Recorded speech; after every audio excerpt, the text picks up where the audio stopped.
صباح الخير او مساء الخير على حسب وقت ما بتشوفوني. النهارده هنعمل اسهل والذ واحلى واسرع سجق اسكندراني. ممكن تعمليه بطريقه سهله جدا ولذيذه. اول حاجه احنا هنجيب الثوم المفري في الماده الدهنيه وهنبتدي نشوحه كويس لغايه ما اكون غسلت السجق، قطعته قطع صغيره او خليته سليم، دي حاجه براحتي، وقطعت الطماطم القطع الصغيره، وقطعت فلفل سبايسي ورومي او الوان. بعد كده هضيف السجق على الثوم وافضل اقلب فيه كويس جدا واشوحه زي ما انتم شايفين، وهحط عليه البصل القطع الصغيره او جوليان،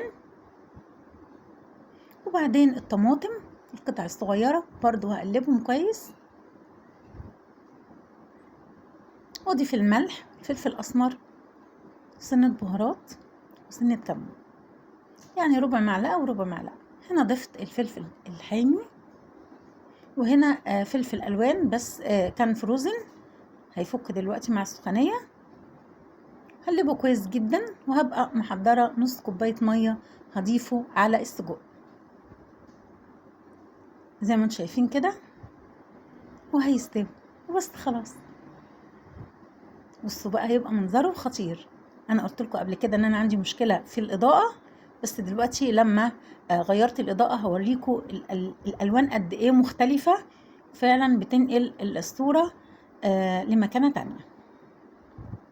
ان شاء الله الفيديو يعجبكم، ولو عجبكم يا ريت تعملوا لايك وشير واشتراك في القناه، متنسوش تفعلوا الجرس. بصوا بقى خطير ازاي، حاجه كده عظمه تفتح النفس. تعملي بقى جنب مكرونه او رز ابيض او بطاطس محمره او سندوتشات، كله هيبقى زي العسل. ان شاء الله الوصفه تعجبكم.